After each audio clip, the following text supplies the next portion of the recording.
सर्वांना माझा नमस्कार. मित्रांनो, निपुण महाराष्ट्र अभियान या कार्यक्रमाअंतर्गत जे आपण विविध स्तरावरचा कृती आराखडा बघत आहोत, तर आजच्या या व्हिडिओमध्ये आपण जो इयत्ता दुसरी वाचन कौशल्य मधील जो स्तर 12वा आहे तो मुलांमध्ये विकसित करण्यासाठी कोणकोणत्या उपक्रम कृती घेता येतील हे आपण या ठिकाणी बघणार आहोत. तर त्या अध्याय स्तराचं विधान असं आहे: अपरिचित मजकुरातील 4 ते 5 सोप्या शब्दांनी तयार झालेली लहान वाक्ये विद्यार्थी वाचतो. मग हा स्तर विकसित करण्यासाठी ज्या उपक्रम कृती घेतलेल्या आहेत ते या ठिकाणी आपण बघणार आहोत. ह्या उपक्रम कृती तर तुम्ही घ्या, याच्या व्यतिरिक्त दुसऱ्या सुद्धा तुमच्या कल्पकतेने तुम्ही उपक्रम कृती तयार करू शकता आणि तो स्तर मुलांचा विकसित करू शकता. बघा मुलांनो, हा जो स्तर आहे अपरिचित मजकुरातील 4 ते 5 सोप्या शब्दांनी तयार झालेली लहान वाक्ये वाचतो. मग हा स्तर मुलामध्ये विकसित करण्यासाठी ज्या उपक्रम कृती आपण घेतल्या आहेत तो बघणार आहोत आपण. तर याच्यामध्ये दिलेलं आहे आपल्याला अपरिचित मजकूर.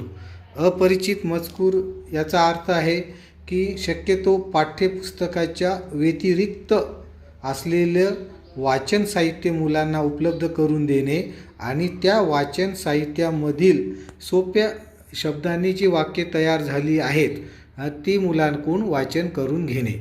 आता या ठिकाणी अनुक्रमांक दिले विद्यार्थ्याचे नाव. याच्या जो विद्यार्थी जे विद्यार्थी या स्तरावर आहेत त्यांची नावं या ठिकाणी लिहायचे.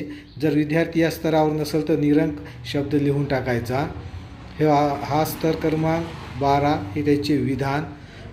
पहिली ॲक्टिव्हिटी आपल्याला घेता येईल की पाठ्यपुस्तकाव्यतिरिक्त वाक्यसंग्रहातील साध्या वाक्याचे वाचन घेणे. जे वाक्य पाठ्यपुस्तकामध्ये नाहीत अशा वाक्याचा संग्रह तयार करून मुलाकडून त्या वाक्याचं वाचन करून घेणे. दुसरं उपक्रम घेता येईल आपल्याला वर्तमानपत्रातील हेडलाईनचे वाचन.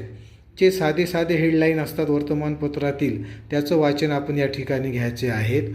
आता या ठिकाणी साहित्य आहेत, वाचन चार्ट आहेत, वर्तमानपत्र आहेत. कालावधी तुम्ही तुमच्या याच्यानुसार नियोजनानुसार ठेवायचा आहे. जो विद्यार्थ्यांनी प्रतिसाद दिला, जर चांगले वाचन केलं तर चांगला लिहायचा, समाधानकारक असेल तर समाधानकारक, या प्रकारे आपण प्रतिसादाची नोंद त्या ठिकाणी करायची आहे. त्याच्यानंतर सर्वात महत्त्वाचं आहे पालकांचा उपक्रमात सहभाग. कारण की हा उपक्रम जवळपास 1.5 महिना सुट्ट्यामध्ये चालणार आहे. तर मग पालकांना आतापासूनच त्यावर काम करण्याची सवय लावण्यासाठी वेगवेगळ्या सूचना किंवा उपक्रम त्यांच्या व्हॉट्सअपला टाकायचं आहेत. वाचन चार्ट मुलाकडे द्यायचे आणि पालकांना सांगायचं की त्या मुलाकडे जे वाचन चार्ट आहे त्या वाक्याचं वाचन करून घ्या.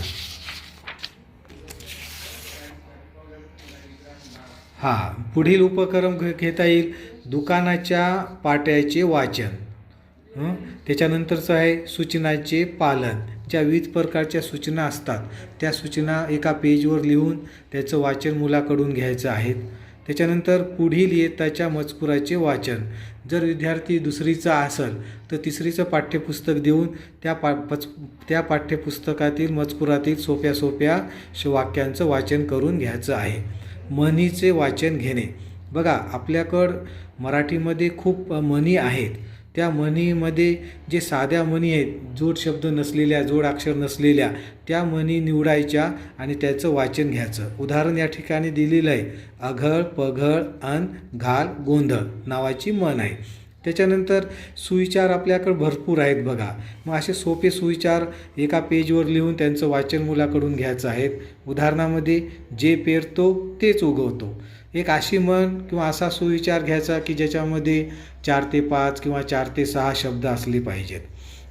वाक्प्रचारांचे वाचन घेणे.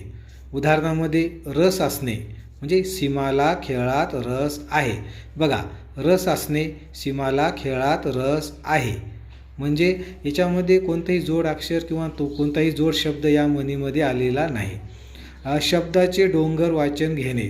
जे आपण विविध प्रकारचे शब्दांचे डोंगर मुलाकडून तयार करून घेतो किंवा आपण तयार केलेले असतात, त्याचंसुद्धा वाचन करून घेता येतात. शब्द डोंगर त्याची सुरुवात एका शब्दापासून होते, नंतर 7-8 शब्द असलेले वाक्य त्या शब्द डोंगरामध्ये असतात. त्याच्यानंतर या पद्धतीचा वाक्य टेबल तयार करून मुलाकडून वाक्य बनवून घेणे आणि वाचन घेणे. आता बघा, एक साधा सोपा वाक्य तयार होणारा टेबल या ठिकाणी मी तयार केलेला आहे. बघा, पहिल्या बॉक्समध्ये माकड, वानर, पक्षी दिले. नंतरच्या बॉक्समध्ये घरावर, झाडावर, नंतर बसले, झोपले, नंतर आहेत. मग वाक्य तयार होते. माकड घरावर बसले आहेत. माकड झाडावर बसले आहेत. नंतर माकड झाडावर झोपले आहेत. या पद्धतीनं वाक्य मुलाकडून आपण तयार करून घ्यायचं, त्यांचं वाचन घ्यायचं आणि हा स्तर मुलाकडून विकसित करून घ्यायचा. तर पालकासाठी सुद्धा आपण त्यांच्या व्हॉट्सअपला एखादा वाक्य असलेला व्हिडिओची लिंक आपण टाकून द्यायची आणि मुलांना पालकांना सांगायचं की बाई हा व्हिडिओ मुलांना दाखवा आणि त्यातील वाक्याचा सराव घ्या. धन्यवाद.